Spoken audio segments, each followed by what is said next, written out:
When you hear the words US debt crisis, it's easy to tune out. After all, trillions of dollars can feel so abstract that most people can't even wrap their heads around it. But here's the reality, man. This isn't just about numbers on a government balance sheet. It's about the rising cost of living, the taxes you'll pay tomorrow, and the opportunities the next generation might never see. The U.S. investment is now at a point where interest on its debt is swallowing resources that could have gone to schools, infrastructure, or healthcare. And as the spiral accelerates, the question becomes urgent. Can anything actually stop this cycle? Some people believe the answer lies in the oldest form of money humanity has ever trusted, gold. Others argue the future belongs to something entirely new, Bitcoin. And somewhere in between lies a debate that could reshape how we think about value, trust, and the very foundation of the economy. When people hear about the US debt, they often picture it as just a massive number sitting in the background, almost abstract, almost unreal. But the truth is, debt is not just a number, it's a living, breathing weight on the economy. Imagine a household that spends more than it earns every year. At first, it seems manageable. You borrow a little, you cover the gap, and life goes on. But over time, those loans grow, and so do the interest payments. Eventually, investment. The household spends more just servicing its old debt than it does on food, rent, or healthcare. That's exactly what is happening on a national scale right now. The United States is in a cycle where interest payments are consuming a larger and larger share of the federal budget, and this creates a dangerous spiral. What makes this especially alarming is that interest costs are now one of the fastest growing line items in government spending. They're not paying for new roads, better schools, or healthcare. They're paying just to cover the cost of past decisions. And unlike other expenses, interest payments don't go away. You can't negotiate them down year after year. Lenders expect to be paid. This leaves less room for essential investments that actually help the economy grow. Instead, money flows out to cover obligations that don't build anything for the future. The result is an economy weighed down by yesterday's bills, investment with fewer resources to prepare for tomorrow. This spiral has another side effect. It undermines trust. Both citizens and global investors start asking tough questions. If debt keeps growing at this pace, can the government really pay it back? Will inflation be the hidden tax that erodes the value of those payments? When confidence starts to shake, borrowing costs rise even further, which only adds fuel to the fire. It's like being stuck on a treadmill that speeds up every time you get tired. No matter how fast you run, you can't keep up. There's also a generational cost that often gets ignored. Every dollar borrowed today eventually has to be repaid. Investment, not necessarily by those who spent it, but by those who come after. Young workers entering the labor force aren't just competing for jobs and housing. They're inheriting an economy already tied up in obligations they had no say in creating. This means higher taxes down the road, slower economic growth, and fewer opportunities to build wealth. In other words, debt today is not just a burden on the government, it's a burden on the future prosperity of ordinary people. The real danger here is not simply the size of the debt, but the speed at which it grows compared to the economy. If the nation's debt expands faster than its productivity, then eventually it reaches a point where the cost of maintaining that debt becomes unsustainable. At that moment, choices shrink dramatically. Do you cut vital programs? Do you raise taxes aggressively? Or do you turn to the printing press and risk even more inflation?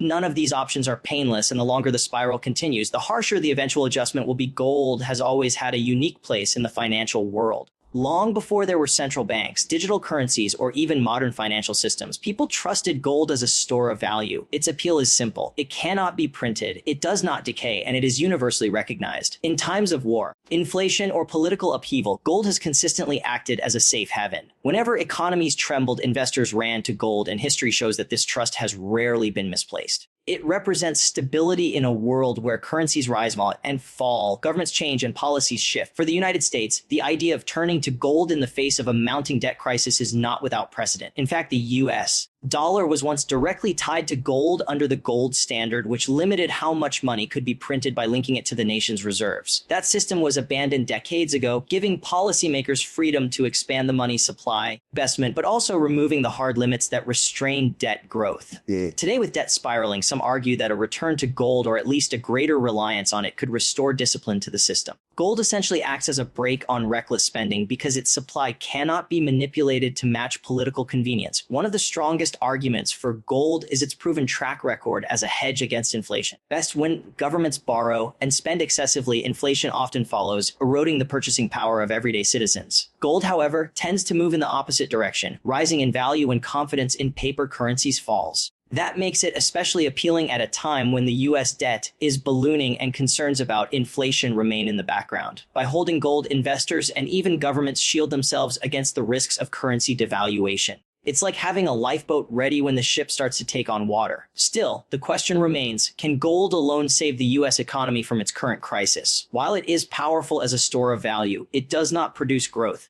Gold just sits there. It doesn't create jobs, it doesn't build technology, and it doesn't expand productivity. What it does provide is confidence and security, which are crucial when trust in government finances starts to waver. But relying on gold as the sole solution would be like trying to repair a leaking roof with duct tape. It may hold things together temporarily, but it won't fix the underlying structure. Another limitation is practicality. The modern financial system is built on speed and liquidity, with trillions moving across digital networks every day. Gold, while stable, cannot match the efficiency of a digital economy. This doesn't make it useless. In fact, its very slowness is part of its strength because it resists manipulation. But as a standalone answer to the debt crisis, it faces real challenges. Perhaps its greatest value lies in acting as an anchor, a stabilizing force that ensures policymakers cannot stray too far from fiscal responsibility without consequences. Bitcoin represents a very different kind of answer to the debt problem. Unlike gold, which has thousands of years of history, Bitcoin is just over a decade old, yet it has already become one of the most debated financial assets in the world. What makes it stand out is its design.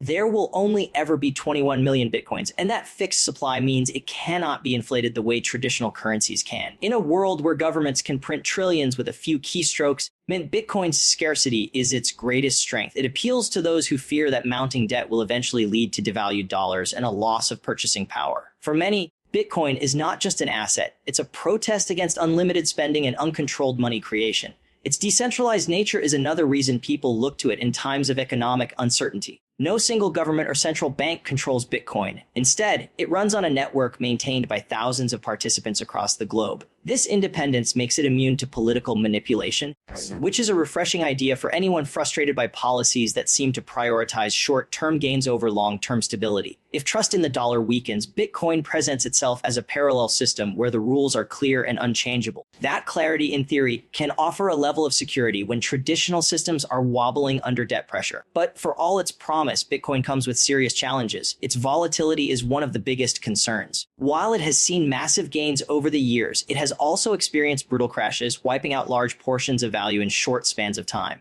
That instability makes it difficult to imagine Bitcoin acting as a reliable foundation for an entire economy. Individuals and investors may use it as a hedge, but governments depend on consistency. And Bitcoin simply does not provide that at the moment. There's also the question of adoption. While Bitcoin has grown in popularity, it is still far from being universally accepted. Many people see it as speculative, and regulators remain divided on how to treat it. Without broader global trust, its potential as a mainstream economic stabilizer remains limited. In addition, the technology itself, while groundbreaking, faces scrutiny. Issues like energy consumption, scalability, and regulatory challenges raise questions about whether Bitcoin can handle the demands of supporting large-scale economic systems. Despite these obstacles, Bitcoin continues to attract attention because it represents a different vision of money, one that cannot be inflated or controlled by debt-driven governments. For younger generations, especially those skeptical of traditional banking systems, it feels like the currency of the future. Even if it cannot fully replace the dollar or act as the single solution to the debt crisis, its role as an alternative store of value cannot be ignored.